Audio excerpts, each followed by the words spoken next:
Seja muito bem-vindo, seja muito bem-vinda ao podcast Comunique. Eu, você e a nossa comunicação. Podcast que eu te convido a refletir sobre a sua vida pessoal e profissional a partir da sua comunicação. E aí, como está a sua vida? Como está a sua comunicação? Hoje, 10º episódio, marcante, por óbvio, como é o 10º. Muita gente já vem me pedindo esse encontro aqui e ele chegou. Hoje eu recebo o Luiz Carlos Pontual, meu psicólogo. Algumas pessoas já sabem porque eu já gravei com ele. A gente fez algumas lives, né, Luiz, no período da pandemia. E quando eu falei que ia fazer o podcast lá atrás, já tem algum tempo, né, até em terapia, eu falei, Luiz, top? Ele falou, top, vamos lá, vamos trocar essa ideia de novo. Eu espero que seja um espaço confortável para as pessoas, um espaço de reflexão, de provocação. E se não for também, que pelo menos a pessoa receba de um momento tranquilo e em paz. Muito obrigado pela sua presença. Maravilha, querido. Eu também agradeço estar aqui.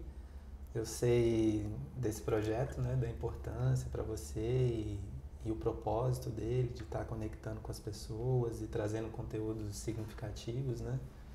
Então, muito bom estar aqui. Maravilha.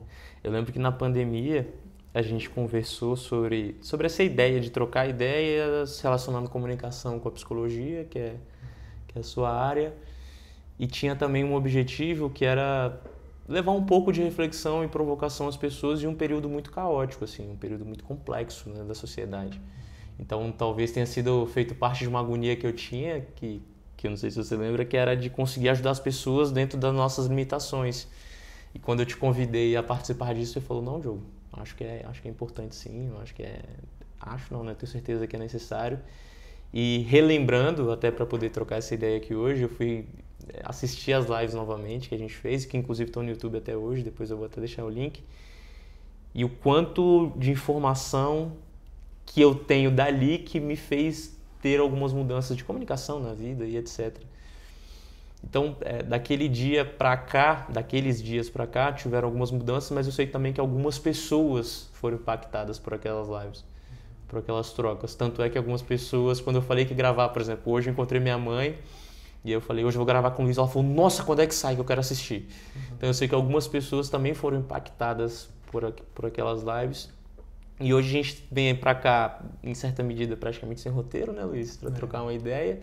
Mas ao mesmo tempo com uma caminhada muito próxima do que você traz como normose, que na verdade eu sei que vem de outros ensinamentos. E eu começo trazendo uma pergunta, a comunicação está normalizada? A comunicação está nessa normose na sua visão? Como é que encaixa a normose dentro dessa comunicação que eu entendo que está um tanto banalizada ou até de uma visão um pouco utópica, que eu até gravei no episódio passado, assim. Uma intenção ideal de comunicação ou uma intenção abandonada de comunicação que em razão dos extremos, né, ou de ideal ou da ideia de não tem mais o que fazer, as pessoas meio que abandonam essa possibilidade de fazer o que é possível, o que a pessoa tem capacidade. Então, voltando à pergunta, a comunicação está normalizada dentro dessa ideia de normose, né? E até entrando um pouco nessa do que é essa normose, etc. Sim. Pois é, então, normose é esse conceito amplo, né?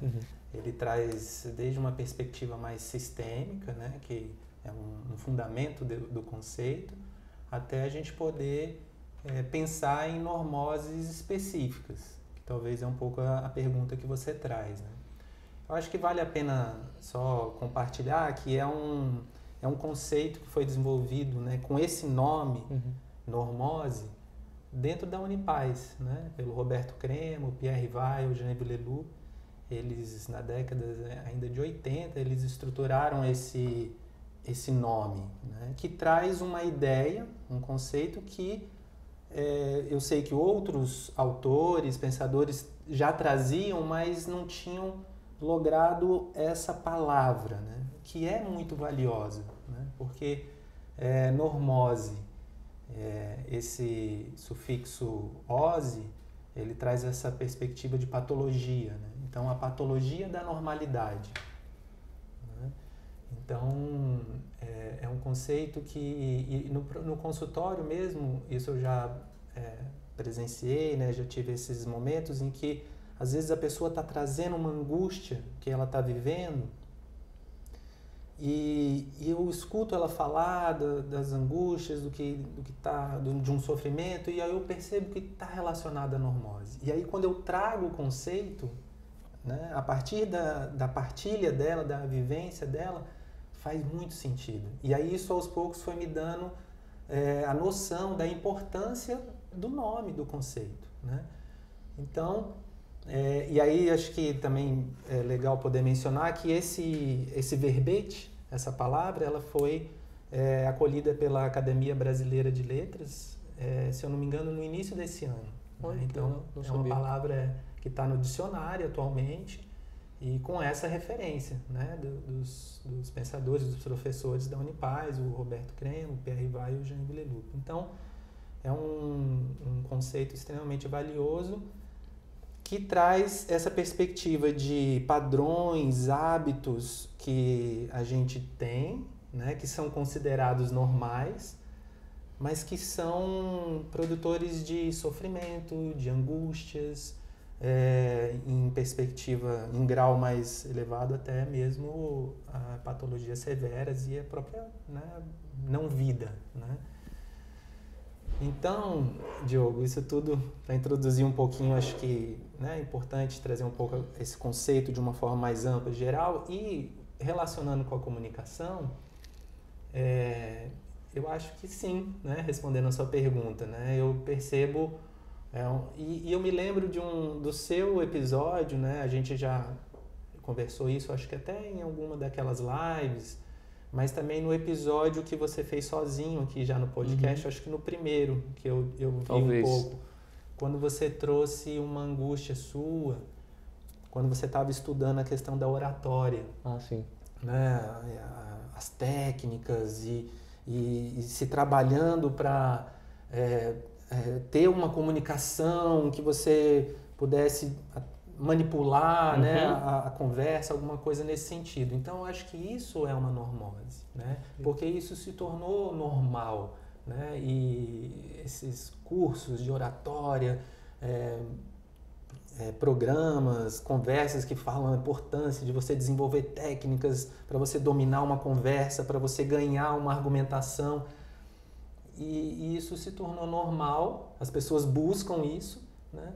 Mas ao mesmo tempo, com o tempo vai trazendo angústia, né? Porque é baseado em técnicas que não facilitam a conexão, não facilitam o encontro, o vínculo, né?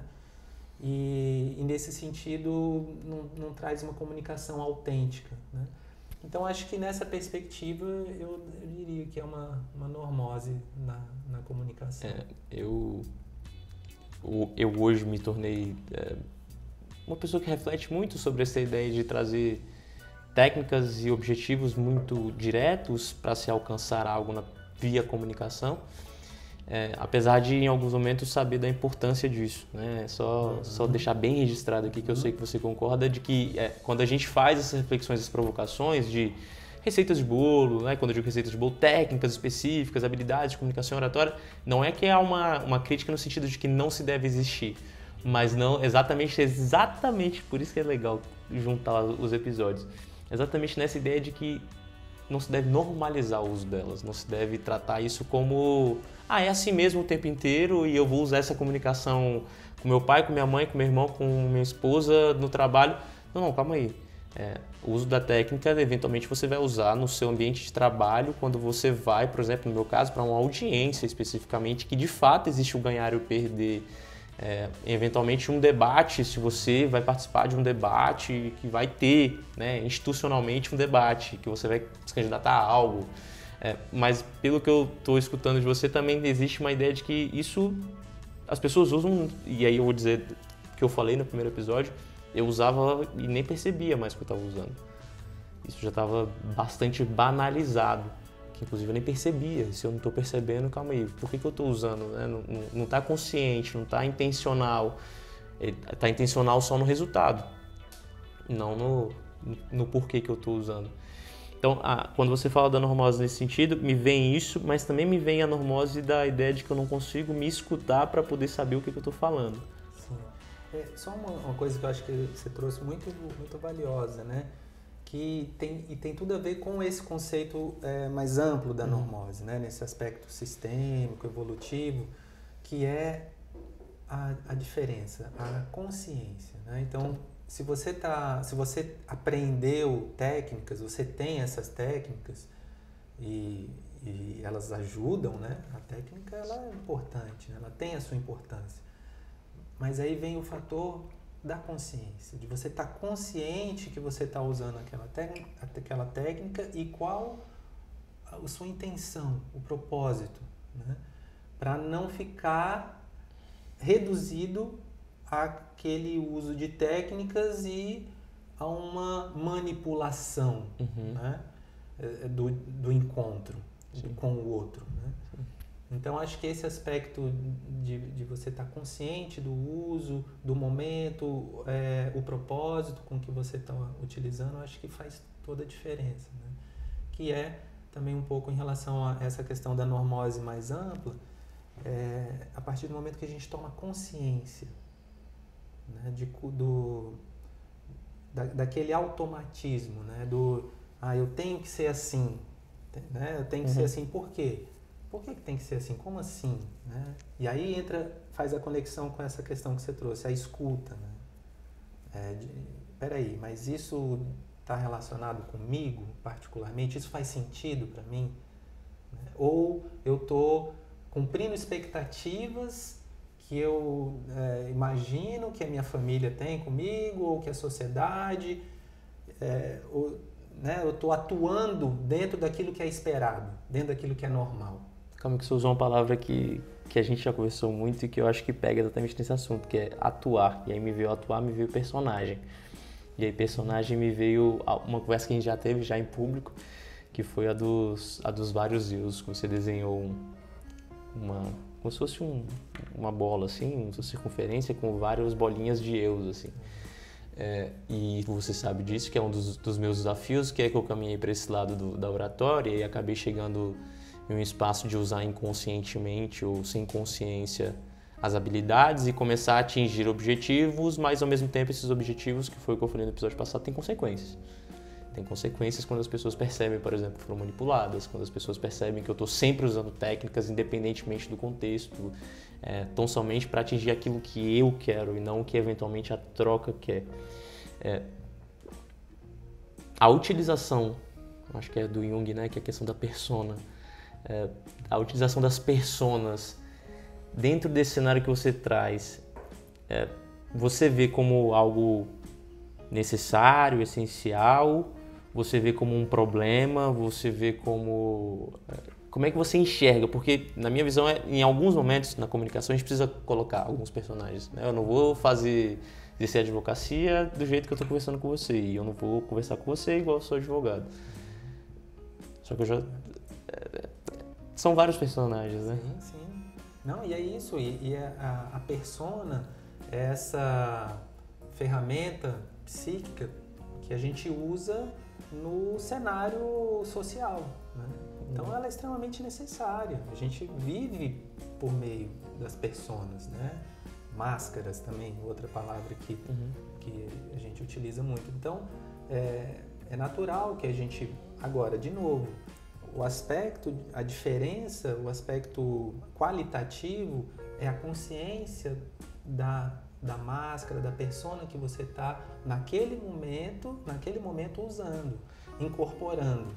E aí você ter a consciência e saber tirar, né? Então é esse movimento de saber colocar uma máscara, de saber colocar uma persona, vestir uma persona e também saber desvestir, né? Se desnudar daquela persona. Porque a grande questão, quando vai para o automatismo, é que a gente se identifica.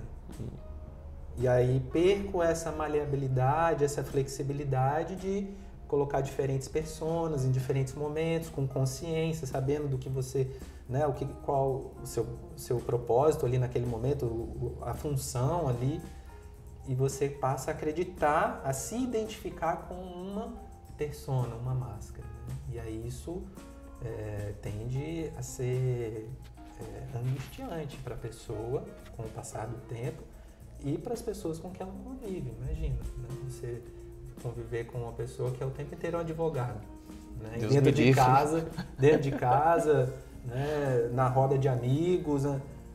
Para aquela pose ali, e a argumentação, e querendo ganhar sempre os argumentos, enfim. Só me veio o filme Homem-Aranha. Eu lembro muito do desenho. Os filmes eu me perdi no 1 milhão de sequências do filme Homem-Aranha, mas me lembro do Homem-Aranha que tem o Venom. Sim. Que é basicamente como se fosse um vilão ali que é encarado, mas ele entra na identidade do Homem-Aranha e ele começa a tomar conta da identidade, mas ao mesmo tempo o Peter Parker, que é o personagem, ele como se ele não quisesse mais se descolar disso, porque dá uma força diferente ali, né? Dá uma... Interessante, eu acho que eu não vi esse. Mas é muito legal isso que você está trazendo, porque você já está trazendo a outra polaridade da persona, né? Que essa figura do Venom, acho que é a sombra, né? Nessa linguagem junguiana, né? Aquilo que... Então, se você se identifica com a persona, tem elementos da sua personalidade que você começa a deixar de lado. No sentido, assim, que você vai negando, que você vai reprimindo, ou que muitas vezes você não desenvolve, né? Porque se você está se identificando com um único jeito de ser, de se colocar no mundo, tem uma série de outras qualidades potenciais, inclusive, que você não desenvolve, que você deixa de olhar. E aí esse material que vai ficando não olhado, né? Vai ficando guardado, escondido, vai constituindo essa outra camada, né? Dentro da cartografia da consciência, que é a sombra. E aí eu acho que é essa figura do Venom que você traz, né? Que ele, inclusive, ele é bem sombrio, né? E ao mesmo tempo tem muita força, tem muita energia. Muita. E o Peter Parker tenta se desvencilhar, mas chega uma hora também que ele já começa a se identificar ali, já começa a ter um espaço bacana de estar com ele. E ao mesmo tempo o Venom, ele é divertido em alguns momentos. Acho que tem isso, não tem, aqui no episódio, no filme 3, eu acho? Tem, não tem? Que ele começa a divertir, ele começa a dançar e tal. Então, assim, ele tem uma... porque o Peter Parker, ele é muito certinho, né? O herói, né? O herói, né? E ele todo certinho também, né? E aí como o Venom, ele começa a matar. Porque ele não mata, né? Ele é um vilão ele é um herói que não mata, assim. Então ele começa a matar os inimigos. Depois eu vou assistir pra ver. Bem mas interessante. eu imagino que possa, quando você fala isso, acho que pode estar acontecendo uma possessão pela sombra, né? Porque é uma manifestação da sombra sem consciência. Isso. Né? Que toma conta da pessoa, né? Então, esse é o perigo da sombra. É o perigo de não investir no autoconhecimento, em conhecer essas partes negadas, deixadas de lado, enfim. Cara, eu tô imaginando aqui, óbvio, de um jeito drástico, mas é como se a utilização inconsciente ou desmedida ou exagerada dessas inúmeras técnicas e habilidades fizesse exatamente essa... Porque vem, né? Eu vou dizer por mim, assim, quando eu comecei a aprender a técnica, eu começo a querer um pão, e o pão vem, e eu começo a querer uma água, a água vem por meio da técnica. Cara, isso assim, é bom, né? É difícil você dizer que não é bom, é bom. Só que assim, tem uma sombra absurda por trás disso. E aí quando as pessoas começam opa, você tá me manipulando? Eu falo, caraca, calma aí, Venom. Né? Deixa eu tirar esse Venom aqui de mim e calma aí, a técnica é legal, a técnica é bem-vinda, ela precisa ser usada em alguns momentos, só que se é algo que eu me apossei dela e não quero me desconectar dela em momento nenhum porque tá cheio de energia e tá muito legal, eu sei o que é, e você sabe que eu sei o que é assim, é brabo, cara. Chega uma hora que sim, parece que perde um pouco da identidade. E com o tempo não nutre, né? Não. Por mais que tenha isso que você trouxe de um certo, né, sensação de poder, de estar conseguindo e tal, mas com o passar do tempo não nutre, né? Não. Aquilo não alimenta, né? Não satisfaz. E então esse é o perigo, né? O perigo de ficar preso, estagnado nas técnicas. Uhum. E aí é interessante que estou me lembrando, né, do Roberto Crema, ele traz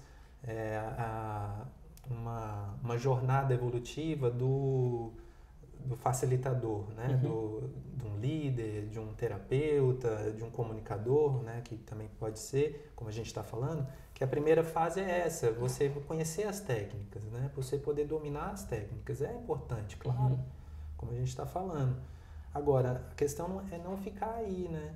A questão é você também poder desenvolver essa capacidade de conexão com o outro, com a pessoa, né? Que é o facilitador centrado na pessoa. Porque essa primeira fase é o facilitador, o comunicador centrado na técnica. Então ele fica aplicando técnica e vai pegando os benefícios disso. Mas é limitado, né? É limitado. Com o tempo isso vai ficando muito nítido na relação. Tanto a pessoa começa a sentir, como, né, a sua partilha, quanto as pessoas com que você está se relacionando também. Então, e aí esse segundo movimento seria essa capacidade de estar centrado na pessoa com que você está. Então, é um resgate dessa perspectiva mais humanista, né? E você, então, conseguir se conectar com a pessoa. Essa segunda parte. Ainda tem uma terceira parte, que é o facilitador, que o Roberto chama de holocentrado. Né? Então, eu já fiz alguns cursos dele de liderança, que é muito legal. Quando a gente começa a conversar sobre essa ideia e sobre a não utilização da técnica de um jeito automatizado, de um jeito sem intenção, sem perceber e sem sentir a intenção, eu também vou para esse caminho de um pouco da ideia de se usar as técnicas como se alcançar uma comunicação ideal. E eu acho isso muito distante. Eu acho ela irreal. Por que eu tô falando isso? Porque para mim, assim, a gente tem raiva, a gente tem tristeza, a gente tem expectativa, que a gente tem frustração. E eu falei no episódio passado que tá tudo bem às vezes a gente expressar raiva, tá tudo bem às vezes a gente expressar tristeza, tudo bem às vezes a gente não se pronunciar e querer que a pessoa adivinhe o que a gente quis. Tá tudo bem. É porque eu tô começando a ficar incomodado. Já tô incomodado, né? O episódio passado demonstrou isso e agora eu tô falando de novo, ou seja, é de fato um incômodo. Com essa utopia, assim, de vamos sempre ter uma comunicação super... Cara, e eu falei no episódio passado pra mim, assim, tá tudo bem você não conseguir, só que você precisa assumir as consequências disso. O pior não é fazer, não assumir as consequências e ficar repetindo. Isso aí talvez seja um grande desafio. Dentro, quando você fala da normose, e quando você fala desse espaço não conectado com a consciência,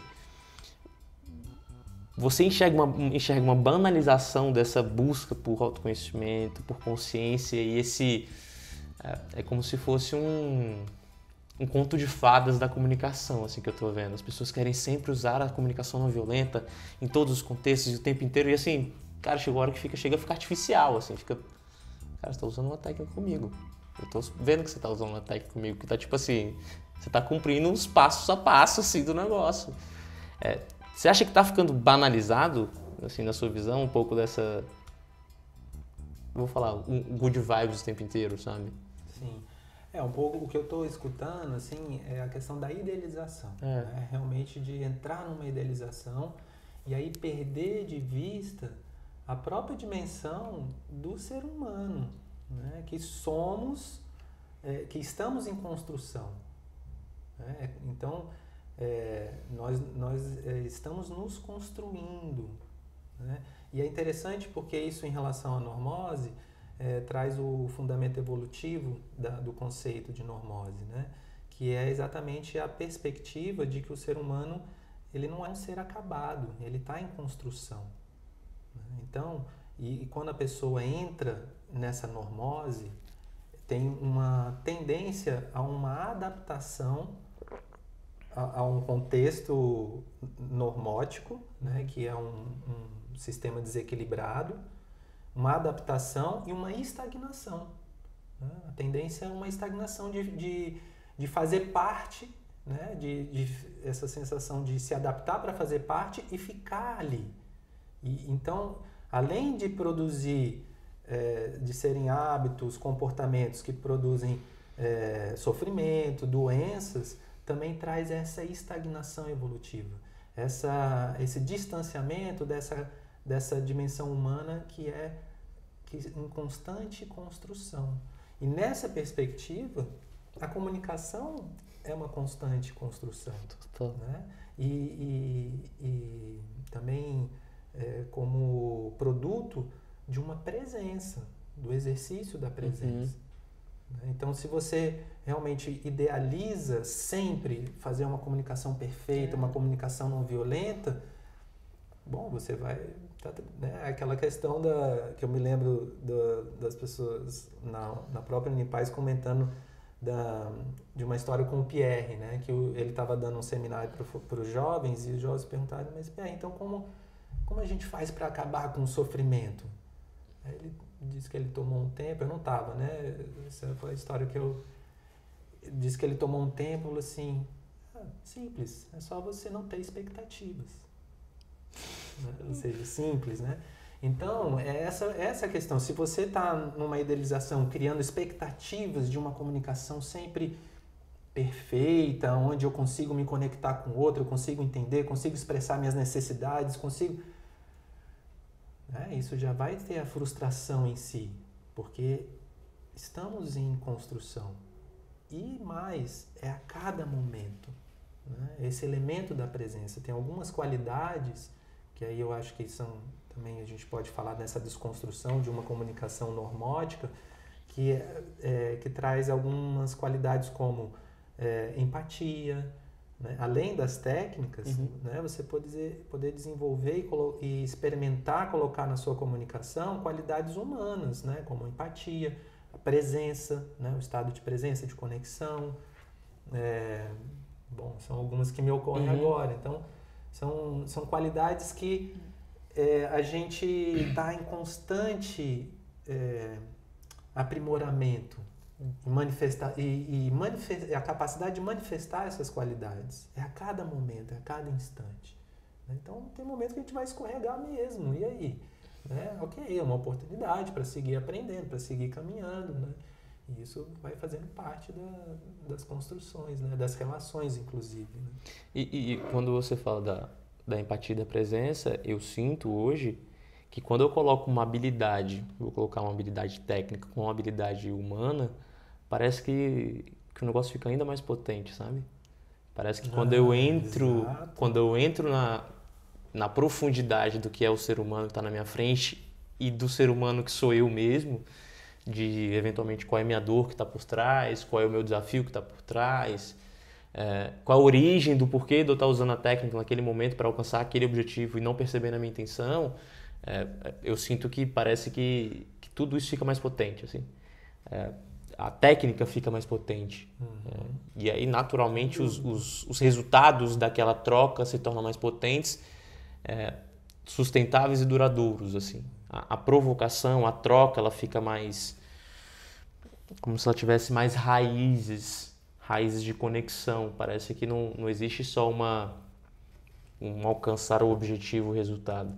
Parece que existe um enraizamento que juntos a gente se enraiza e aí juntos a gente consegue chegar até algo, sabe? Porque talvez uma leitura, assim, do que eu te escuto a técnica nesse momento, ela está a serviço de algo mais essencial, que é a conexão, que é o encontro, né, com o outro. Né? Então, a comunicação não violenta enquanto técnica, ela é maravilhosa. Fenomenal. Né? Maravilhosa. Agora, e muitas vezes, para você conseguir ir incorporando ela, né, no seu dia a dia, nas suas relações, você precisa às vezes fazer um esforço mesmo e fica uma coisa meio mecânica e beleza, isso, né, pode fazer parte de uma lapidação, né, da construção de uma comunicação. Tá aí, eu acho que veio uma reflexão interessante aqui pra mim. Talvez porque eu tô nessa fase de ficar um pouco emburrado, assim, com essas, literalmente, meio pegando birra, assim, desse excesso de técnica, sabe? Talvez por eu ter usado tanto e percebido os desafios que isso gera. Mas talvez aí que tá, talvez não seja a técnica por si só. Porque, por exemplo, quando a pessoa vai expressar que ela, dentro da comunicação não violenta, né? Tô sentindo raiva.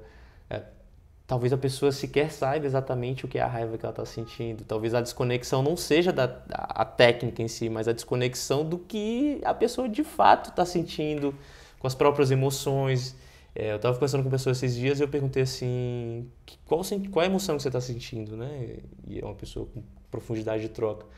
Ela falou assim, estou com pena. Eu falei, mas vai mais profundo, assim, qual é? Aí depois de um tempo, assim, ela não respondeu, e depois de um tempo, cara, Diogo, eu acho que eu estou sentindo raiva.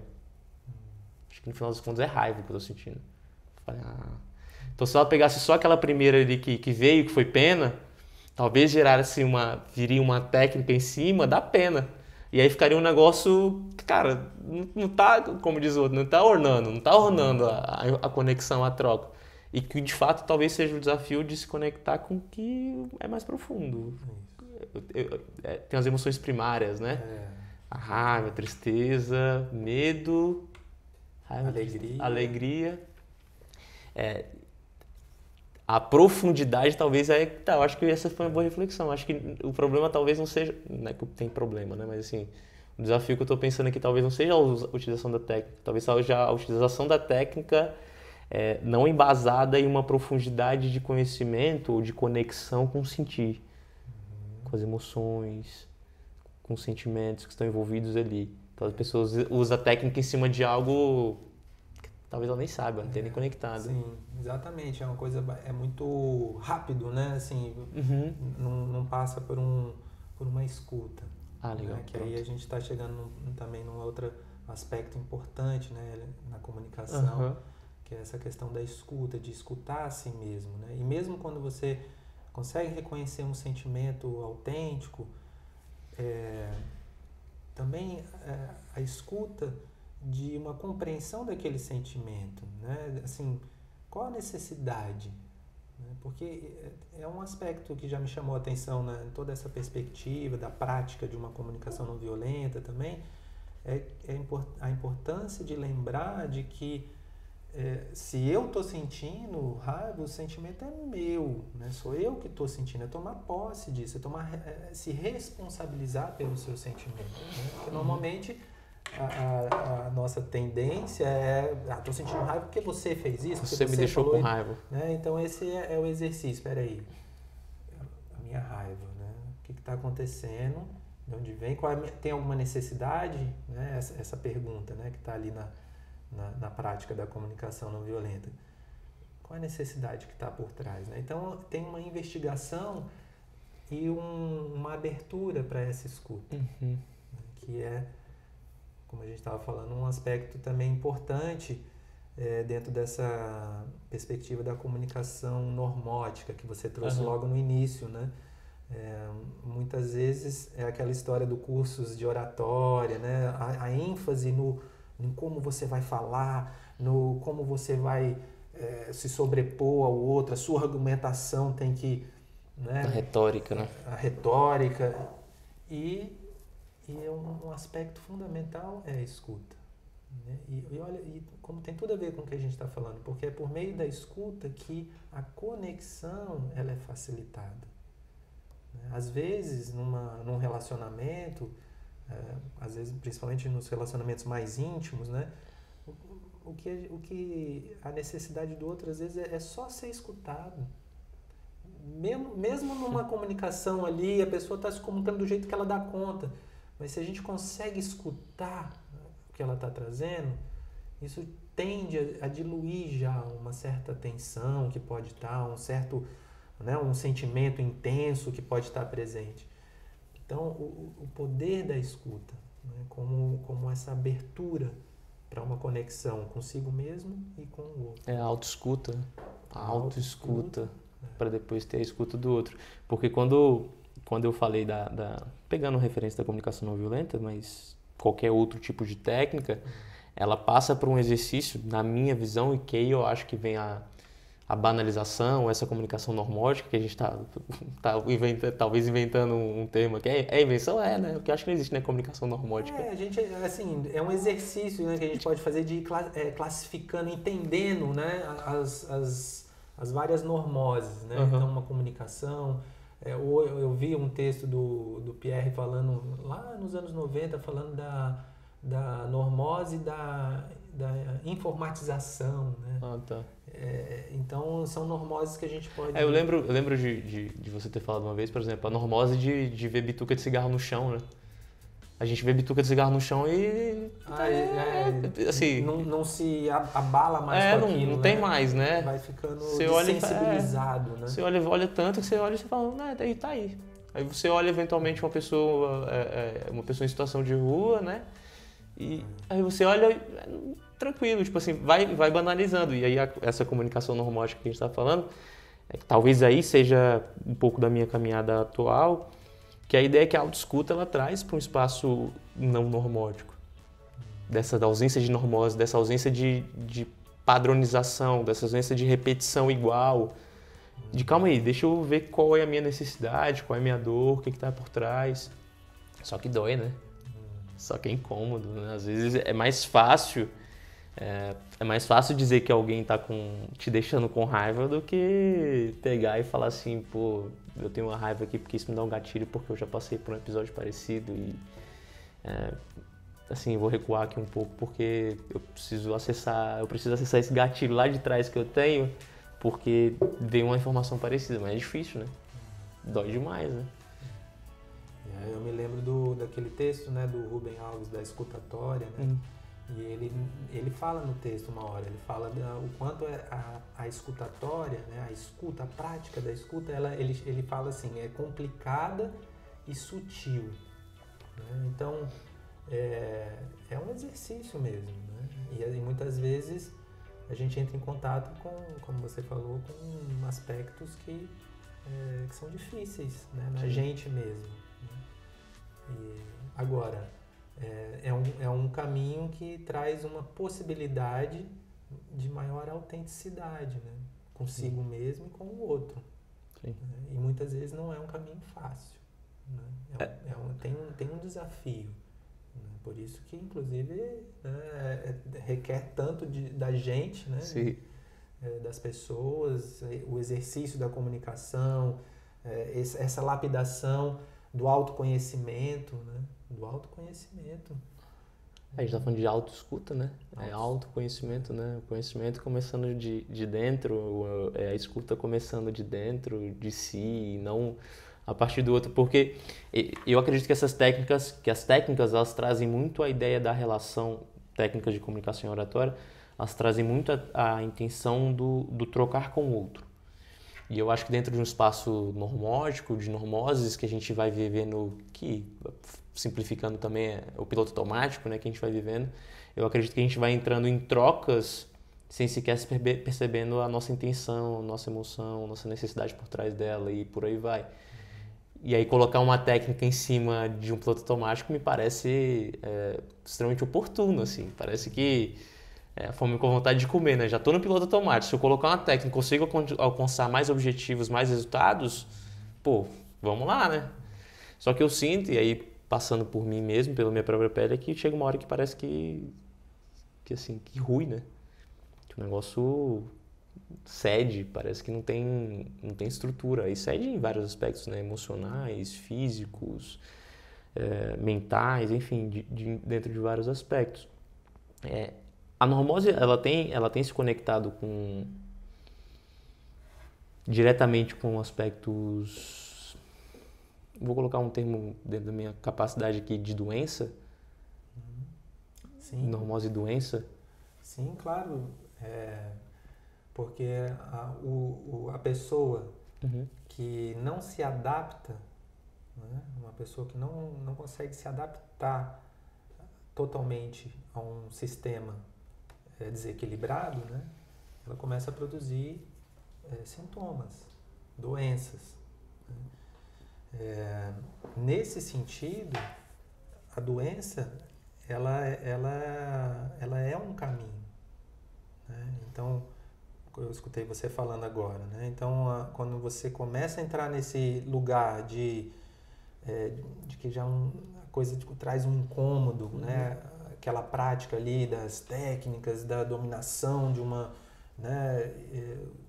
enfim, começa a trazer um incômodo, aquilo começa a te fazer mal,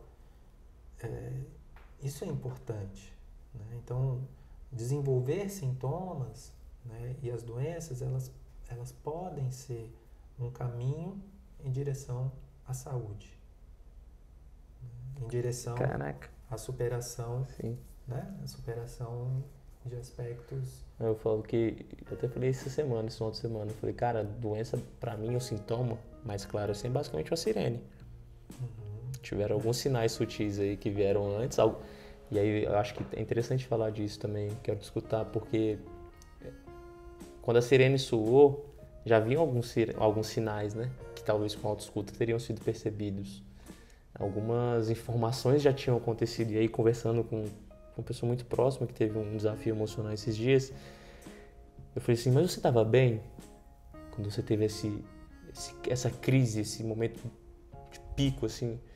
Não tava percebendo nada. Aí conversei, tipo, na quinta.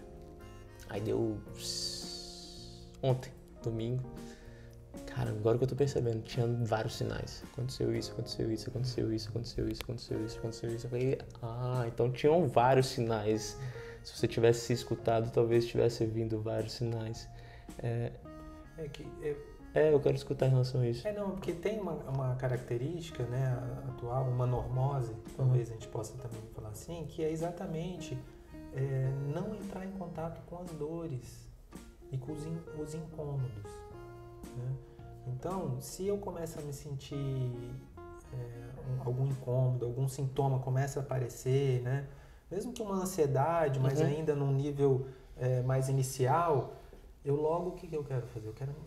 Não quero sentir aquilo, então eu vou procurar recursos para não sentir aquilo, seja uma medicação, seja as distrações, né? Alimentos, comportamentos, às vezes começa a desenvolver comportamentos compulsivos, né? Que trazem um reforço, né, de prazer imediato.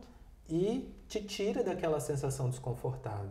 Então, essa é uma normose, né? Então, assim, as pessoas fogem, evitam ao máximo esse contato com os incômodos, com as insatisfações, com as dificuldades, com alguns sintomas, né? E aí, isso dificulta esse processo de tomar consciência, de se dar conta, do dar-se conta. Né? Claro que aqui vale trazer uma observação que quando esses sintomas estão muito intensos, uma medicação, acompanhado, né? Isso é muito importante, isso pode ser essencial dentro do processo.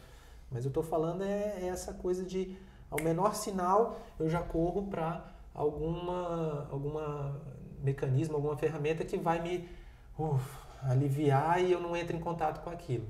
É nesse sentido que eu estou dizendo, né? Que é o que você trouxe. E aí, em algum momento, aquilo que era um sinal amarelo vai virar uma sirene, né? O organismo, o corpo, a sabedoria, né, organísmica, essa sabedoria interna, ela vai encontrando formas de se comunicar. É uma comunicação também. Luiz, por que as pessoas não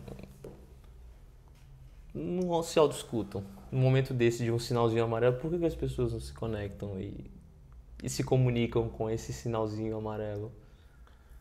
Olha, eu acho que em boa parte, pelo que eu estava falando, né, que se tem como referência de que eu não posso sentir, eu tenho que estar bem, feliz, alegre, com energia, né, que passa por uma normose talvez de produtividade também, que é muito presente, né, no nosso... De produtividade e de polidez, né, de também ser uma pessoa que também está sempre bem, que eventualmente está com a imagem, com o personagem, né, personagem que sempre exerceu, dependendo. Redes sociais, acaba, né, sendo reproduzido muito isso, né, essa imagem de que está tudo bem, de sucesso, bem-estar, não sei o quê. E aí, então as pessoas tendem, muitas vezes, a se segurar, a querer se segurar. Lembra que a gente falou que a questão não são as máscaras, as personas, mas é a identificação com aquilo. Tá. Então eu me identifico, eu tenho que ser aquilo, eu sou isso. E aí qualquer coisa fora disso eu não quero entrar em contato, né? Esse é um aspecto. Um outro é que, é difícil mesmo, né? É desafiador, né? Então, muitas vezes, inclusive, fazer essa jornada sozinho, né, pode ser bem difícil. E aí, procurar espaços, né, onde você possa facilitar esse processo, né, de entrar em contato consigo em dimensões mais profundas. Então, acho que é mais fácil tomar um sorvete do que sentar para meditar 10 minutos, né? Tipo assim, o prazer...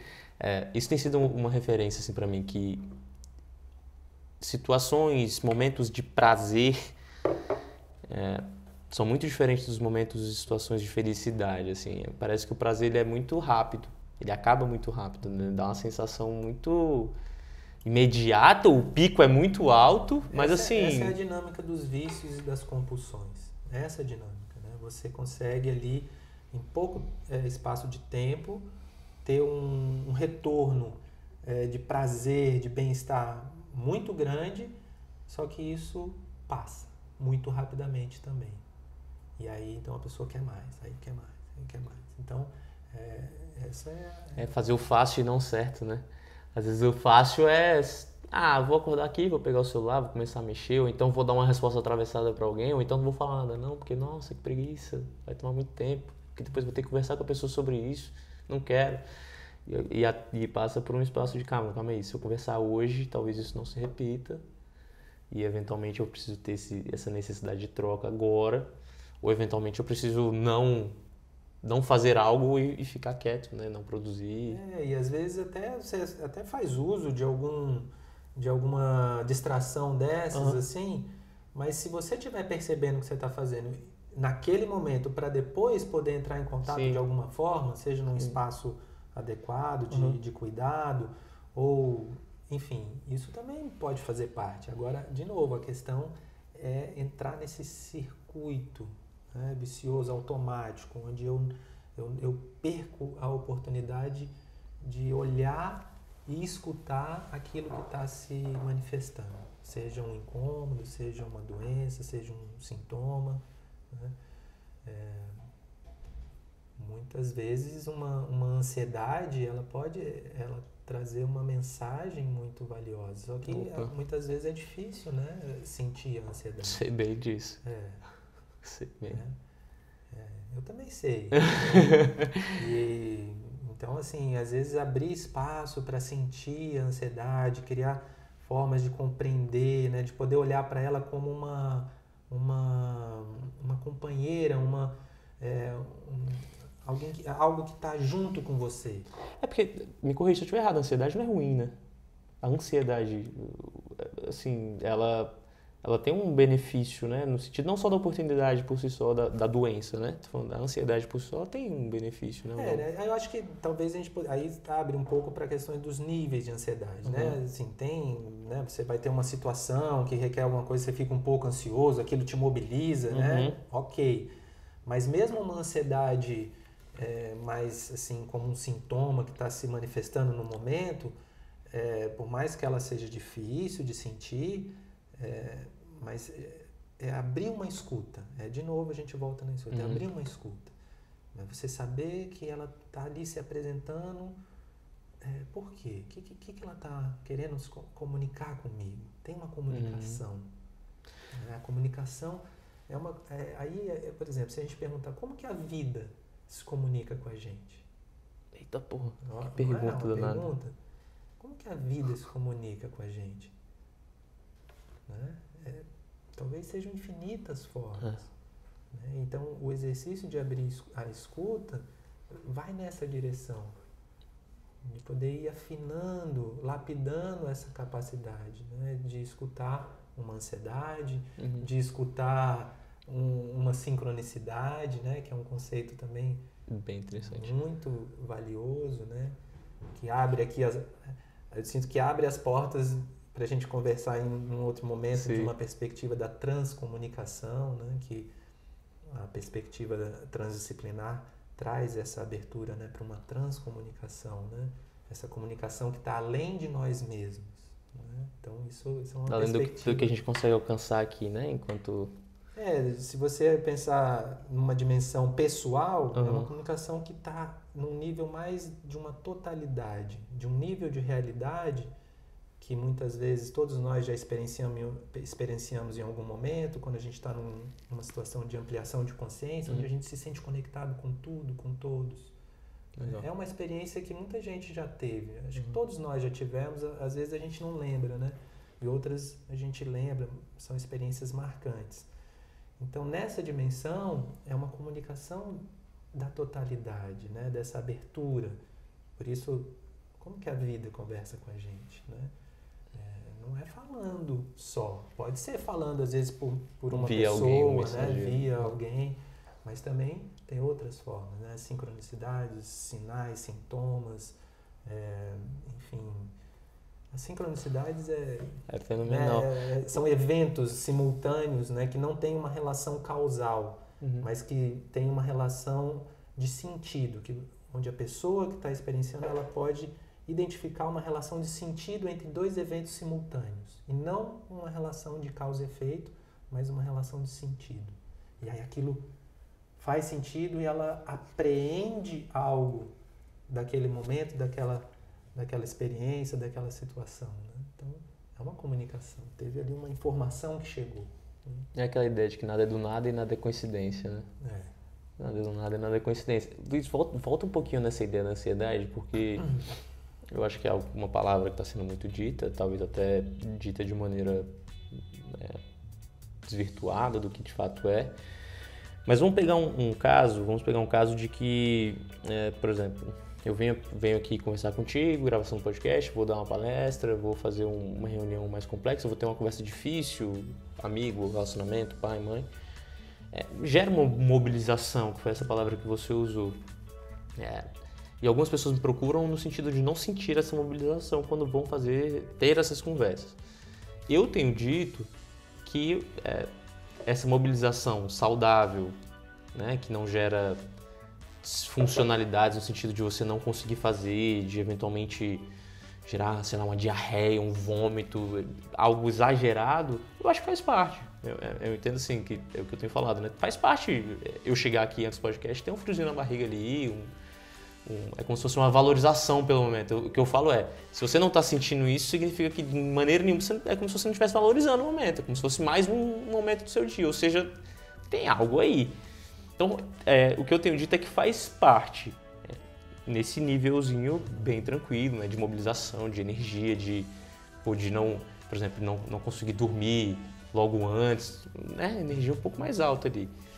Mas o que eu te escuto, se me corrija se eu estiver errado, é essa mobilização maior, né, que gera eventualmente a noite sem dormir, que gera diarreia, que gera vômito, que gera uma palpitação no coração, que o coração chega a 150 batimentos. É isso mesmo? Eu tô fazendo a referência correta do que é essa ansiedade como mobilização e não como um sintoma para você ficar, opa, calma aí, a comunicação, esse desafio dessa comunicação futura, difícil, conversa difícil, palestra, enfim, o que você for fazer aí com essa comunicação, como mobilização e como sintoma. Sim, isso. Acho que é uma boa diferenciação essa, como você está colocando, era um pouco como a gente estava falando também, né? Agora, ao mesmo tempo, em ambas as situações, como lidar com isso? Legal. Né? Porque mesmo essa ansiedade que você trouxe, né, como a gente falou aqui, de uma mobilização, que está te mobilizando para algo que você vai fazer, aí você, naquele dia vai ser de manhã, aquela reunião importante que a pessoa vai ter. Então aí ela acordou super cedo. Aí, como ela vai lidar com isso? Esse é um aspecto também importante, porque isso pode escalonar uma ansiedade em cima de ansiedade. Então a pessoa começa, nossa, acordei cedo, não sei o que agora, e ela começa a ficar preocupada, aí olha no relógio. E aí pode sair de mobilização para sintoma. Aquilo pode passar a um nível que começa a trazer um prejuízo para ela, né? Um prejuízo emocional, um prejuízo, né, no comportamento dela, na relação dela, na reunião, né? E outra pessoa, assim, ou a mesma pessoa com uma outra possibilidade, ela acordou mais cedo, aí ela aproveita para dar uma meditada, entra em contato um pouco com a reunião, as coisas que vão ser faladas, né? Ela começa a ficar em sintonia com aquele evento. E respeitando evento. até as sincronicidades que podem acontecer. Exato. Começa a ficar em sintonia, atenta, aí às vezes recebe um e-mail, né? Uma mensagem que faz sentido com o que ela, com o tema da reunião, enfim. Então esse como lidar, né? E quando já é num nível mais intenso, que traz um sofrimento emocional, essa questão também é importante, né? Como lidar com isso? Aí, claro, como a gente tinha falado, pode ser provavelmente uma ajuda especializada, né? Para lidar. Total. É muito valiosa. Agora, a escuta, manter, mesmo nessas situações em que é muito intenso, manter essa curiosidade, essa escuta, né? O que é essa ansiedade? Nossa, nessa intensidade está me trazendo, o que está acontecendo? Olhar para a sua vida, olhar para você, né? Aí, claro, é um processo, mas ter essa ansiedade como uma companheira de jornada, mesmo que seja uma companheira desagradável, né? Nas sensações, mas uma companheira. Né? Que mensagem é? O que ela está me trazendo? É legal você falar isso porque o que eu tenho dito assim, para meus alunos, especialmente mentorias e tudo, é encarar essa ansiedade da seguinte forma: se você está conseguindo se escutar durante esse momento, eu entendo que ela está saudável. Se você começa a perder a capacidade de se escutar, de saber, de perceber os momentos, de perceber, por exemplo, as sincronicidades, de você não conseguir fazer nada, ou eventualmente você não conseguir se conectar com outros momentos, por exemplo, que eu gosto, né? Eu decidi que a gente ia gravar hoje, então, desde que eu terminei o episódio da semana passada, eu venho me escutando e escutando tudo que vem passando. Então, por exemplo, eu passei por episódios que se conectaram, que eu contei hoje aqui, inclusive. E aí eu vou trazendo. Agora, quando eu pergunto para a pessoa e a pessoa diz assim, Diogo, eu não consigo escutar nada, porque é tanto pensamento, é tanta informação, tem tantos eus falando, tem tanta coisa na minha cabeça. Aí eu falo, opa. Isso está um pouco exagerado, assim, a gente precisa pensar o que está acontecendo. Aí é aquilo que eu sempre falo, né? A comunicação, ela vai até certo ponto e a partir daí ela precisa andar acompanhada de profissionais capacitados, né? De terapeutas, de psicólogos, enfim, dos profissionais da área de saúde. Porque ela é necessária, só que ela tem um limite. Eu falo que é o iceberg, e aí da água para baixo é com o profissional da saúde, da água para cima talvez eu consiga ajudar. Mas até aí tem certo limite. Mas eu tenho pegado essa referência da escuta. Assim. Se você está conseguindo se escutar, pô, tá legal. Você está conseguindo escutar um podcast e conectar com o que você vai falar. Você está conseguindo ler um e-mail e conectar a informação. Está conectando que, putz, cara, o pescoço está doendo e por aí vai. É um pouco os recursos que cada um tem também, né? Assim, só complementando, né? Também. Às vezes a pessoa escreve... E aí aquilo ajuda ela a entender melhor o que está acontecendo. Às vezes a pessoa vai dar uma corrida, né? Então, legal. Essa coisa da autorregulação, física, né? Do movimento, autorregulação, né? A pessoa vai conseguindo se regular dentro daquele cenário de desafio que às vezes acontece, né? Às vezes é um cenário, digamos assim, os cenários desafiadores estão aí, né? Não tem como trazer esse mundo utópico. Já estão me avisando que já tem 58 minutos, que depois se ficar muito grande, o pessoal reclama que está muito grande. Então a gente tem que caminhar mais para o final aqui.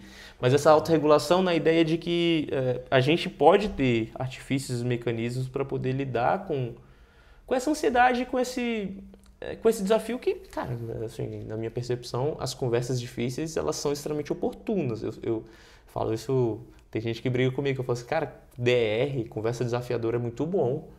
Porque te dá a oportunidade de lidar com aquilo que está eventualmente desafiador para as pessoas, ou para você, ou para alguém, ou para a relação.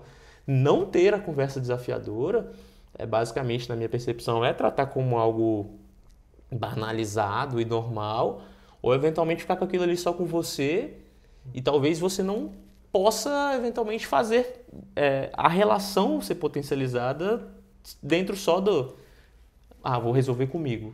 Tá, mas calma aí, você vive uma relação, é possível resolver só com você? Eu acho que até certo ponto sim, até a parte que te cabe. A parte que te cabe pode levar eventualmente a um distanciamento da pessoa. Até já falei isso, assim, às vezes a gente vai fazer uma autoescuta e chega no ponto, cara, essa relação não faz sentido mais pra mim, essa amizade não faz mais sentido pra mim, tá tudo bem. Agora, existe a possibilidade de você alinhar e a pessoa também querer escutar de você, assim. Então, a autorregulação nesse sentido de potencializar a troca, potencializar o ambiente que não seja normalizado, banalizado, sem troca. Eu gosto de pensar na autorregulação de uma forma que eu acho bastante simples, mas que eu acho bem assim, significativa, que é assim, a capacidade de você perceber a sua necessidade. Mas não só perceber, você precisa valorizar a sua percepção. Legal. Porque às vezes a gente percebe, mas não valoriza. Né? E também não é só valorizar. Uma vez que você percebeu, valorizou, aí você pode atender aquela necessidade. Então, um exemplo bem simples é a vontade de fazer xixi. A pessoa está ali trabalhando, ou então está jogando, ou então fazendo alguma coisa que ela gosta muito, que ela está muito focada, e aí ela sente aquela vontade de ir no banheiro, né, de fazer xixi. Ela percebeu a necessidade. Mas muitas vezes ela, não, depois eu vou, não sei o quê, e continua lá trabalhando e fazendo, não sei o quê. Ok, se ela fizer isso uma vez ou outra, tudo bem. Uma hora ela não vai aguentar mais e vai. Agora, a gente sabe que se a pessoa ela desenvolve um mecanismo de fazer isso várias vezes, né, muitas vezes, ela pode produzir um sintoma, né, uma doença, né, pode ter uma infecção urinária, né, e tudo. Então, percebeu a necessidade, valoriza, né, e atende. Aí vai lá, faz o xixizinho, volta e continua. Né? Então, isso é uma autorregulação. Até porque a qualidade de presença, que ela continuar ali de qualquer jeito, com vontade de fazer xixi apertado, não sei o quê, como que é aquilo também, né? Então, às vezes, por que não? E vai lá, satisfaz a necessidade que ela está percebendo, que está importante naquele momento, e aí ela fica livre para seguir. Né? Então, eu dou esse exemplo para trazer um pouco essa perspectiva da autorregulação, da pessoa estar se percebendo, valorizando essa percepção e atendendo. Né, e é um exemplo muito simples que se a gente pegar em proporções, a gente foi escalonando esse exemplo, por exemplo, para, minha cabeça está doendo. Aí não respeita, aí não valoriza, como você falou, percebe, mas não valoriza, aí a cabeça começa a doer mais, aí quando vê está virando enxaqueca. Aí o pescoço, aí a dor não sei aonde, aí eventualmente a gastrite, e aí vai. É um mecanismo, uma configuração, eu gosto desses nomes assim, é muito comum isso acontecer quando leva a um burnout. Legal. Que é esse excesso, né, que tem a gente pode refletir aqui a normose da produtividade, né, a gente tem que produzir, tem que fazer, E o quanto isso, hoje em dia, é uma síndrome que está muito presente, que acontece muito. E algumas pessoas chegam a ter orgulho de dizer que teve um burnout, né? Como, olha como eu sou, né? Trabalho, produzo. E, na verdade, é uma desconexão de si. Uma perda muito grande dessa capacidade de autorregulação. Com certeza, sinais foram emitidos e a pessoa foi passando por cima, foi tratorando, né? Foi passando por cima. Foram várias vontades de ir ao banheiro, né? Várias vontades, E ela foi segurando. Daqui a pouco se mijou toda. E se eu te disser assim, né? Que você deve escutar muito isso, que é... Luiz, mas eu tô numa fase que não dá, não tem como ser de outro jeito. Aí ok, se é uma fase, aí a avaliação é essa. Então, mas a fase se é uma fase de uma vida inteira, né? Estou nessa fase já tem 5 anos. Se é uma fase que dura já anos, aí... Não, peraí, então... Não, Luiz, eu tô na fase, Que fase é essa, né? Tô na fase agora que eu preciso ganhar dinheiro e etc. E aí? Bom, então vamos olhar para o que está acontecendo, né? O que você está sentindo, né? O que já está sentindo? O que já está acontecendo, né? Aí vamos olhar. E o corpo é uma referência, né? O corpo é a manifestação do inconsciente, a manifestação daquilo que a gente não consegue controlar, porque o corpo começa a manifestar. Por isso que muitas vezes vem nesses sintomas, né? A ansiedade tem muitas sensações corporais. Então, é o corpo falando algo, né, que a mente ali não valorizou em algum momento. Né? Eu tenho um documentário no Netflix, eu acho que eu já te falei dele, mas acho que você nunca assistiu não, que é o Método Stutz, que é um ator de Hollywood que faz basicamente isso que a gente está fazendo, só que ele fala com acho que é sei se é psiquiatra, psicanalista, não sei, é algo assim, dele. E aí é um documentário, sei lá, são 5, 6 episódios que eles ficam trocando ideias sobre as técnicas que são usadas. E eu vou fazer um pouco disso aqui contigo. E eu falo, esse documentário Netflix roubou a minha ideia, porque foi o que eu comecei fazendo na live na pandemia. Mas ele, falando aqui um pouco do que você faz comigo, né, nas consultas, tem hora que você fala assim, né? Eu paro de falar em algum momento, aí você fala assim, como é que tá seu corpo? E aí é muito curioso como é que isso vai virando um experimento e aí vai sendo um treinamento, que às vezes eu tô no meu dia a dia, assim. Aí basicamente vem a voz do Luiz e fala assim, como é que tá seu corpo? Aí eu, eita porra, pescoço, o ombro virou brinco, né? O ombro vira brinco, vai lá pra orelha, o ombro vira brinco, todo contraído, sem respirar já tem algumas horas por causa do trabalho. Eu, eita ferro, calma aí. Deixa eu relaxar aqui, calma aí, deixa eu ir ao banheiro, calma aí, deixa eu comer, calma aí, deixa eu ficar em pé um pouco. Aí vem a ideia da autorregulação. Mas como é importante, eu falei isso para poder reforçar da importância, né?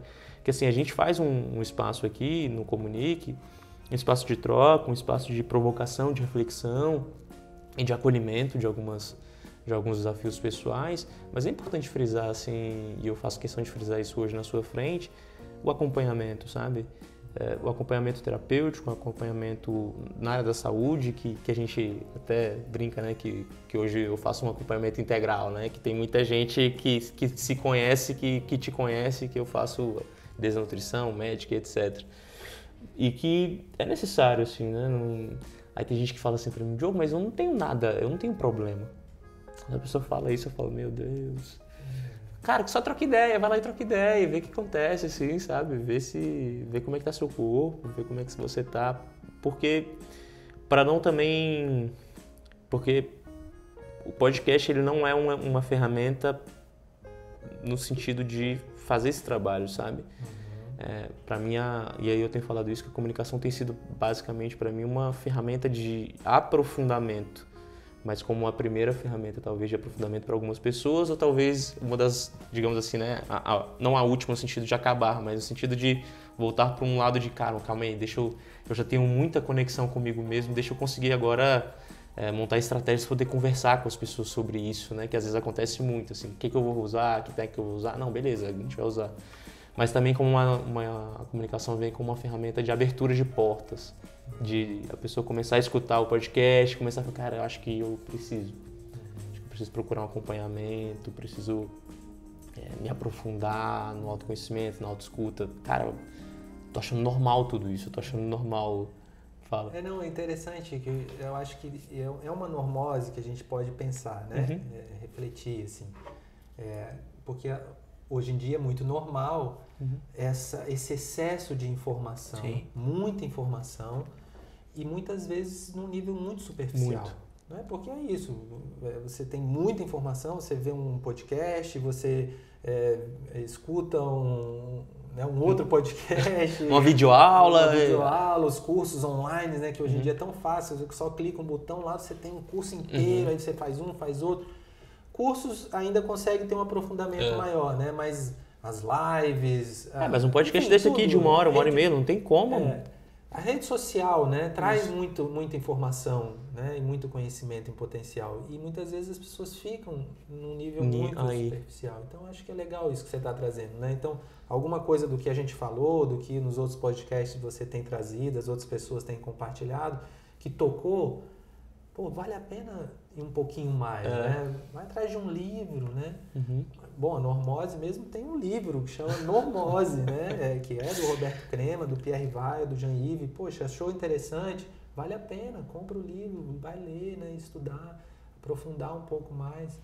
Então, eu falei que uma amiga minha uma vez me perguntou, sabe que eu amo esse tema de liderança, a gente até fez uma live sobre liderança. E ela falou, eu falei, cara, você tá fazendo terapia? Ela falou, tô. Eu falei, entre em contato com esse tema dentro da terapia. Você pode achar muita informação aí, assim. Por que eu tô trazendo isso? Exatamente na ideia de que, assim, o olhar para dentro talvez seja essencial dentro desse espaço de muitos conhecimentos. Esse conhecimento aqui eu não tenho intenção de passar receita de bolo, de falar o que as pessoas têm que fazer ou não têm que fazer. A minha intenção só é provocar, refletir e gerar acolhimento nas pessoas dentro, eventualmente, de alguns desafios próprios, de algumas reflexões próprias, de algum, tipo assim, de trazer uma referência de alguém, de um psicólogo que fala assim, ó, o Luiz falou lá, então assim, cara, realmente eu acho que eu preciso olhar. E não de, ele falou isso e é isso. Não, esse não é o espaço do podcast. O espaço do podcast é tipo assim, ele falou isso, cara, deixa eu olhar. Ótimo. Diogo falou isso, cara, deixa eu olhar isso aqui na minha comunicação, porque assim, não tá estranha. Beleza. E não no espaço de banalizar isso.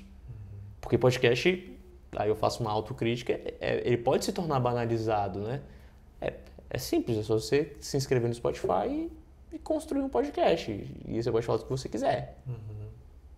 Só que aí tem um filtro, acho que tem alguns filtros, né? O filtro de escolher onde que você vai escutar, o que você vai escutar. Mas também tem o filtro de, a partir da escuta de algo bom que você fez, de fazer uma autocrítica. O que meu irmão fala muito assim, né? De pensamento crítico sobre as coisas. Tem um pensamento crítico, né? Não de julgamento, mas pensamento crítico que fala, cara, esse negócio é interessante, deixa eu olhar pra mim. Legal. E tem um filtro, né, natural.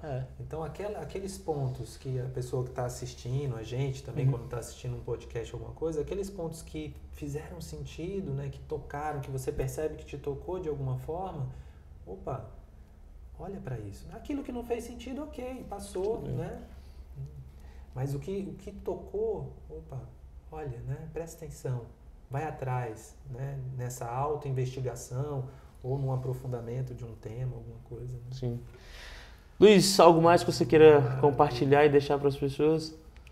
Não, acho que a gente falou bastante, né? Passando o tempo aí. O Enoque já puxou nossa orelha aqui já do tempo. Te agradeço mais uma vez. Legal, excelente troca. Eu falo que... E eu já te falei isso em atendimento, né, em consulta, em sessão, do quanto que o podcast ele tem me trazido a potencialidade de olhar ainda mais para mim dentro de alguns aspectos, a partir de alguns espaços que as pessoas conseguem cutucar e eu quero ser cutucado, e aí parece que acende algumas luzes assim para gerar algumas reflexões, e hoje foi mais um dos dias. Realmente tem consulta, eu levo para lá. Pessoal que está em casa, se você gostou, curtiu, algo te tocou, você foi acolhido de alguma maneira, é muito importante para a gente que você faça todos aqueles passos, né, de curtir, de compartilhar, de mandar para as pessoas, de dar 5 estrelas lá no Spotify, no YouTube, de dar o joinha. Tudo isso é muito importante, e se você tem algum feedback para dar, também é importante. Feedback positivo, construtivo é também importante. Escrever lá, escrever tanto no YouTube quanto no Spotify. Mais uma vez eu agradeço o Enoque que faz tudo isso acontecer. Maravilha. Luiz, muito obrigado. Maravilha. E aí, e você? Como está a sua vida? Como está a sua comunicação?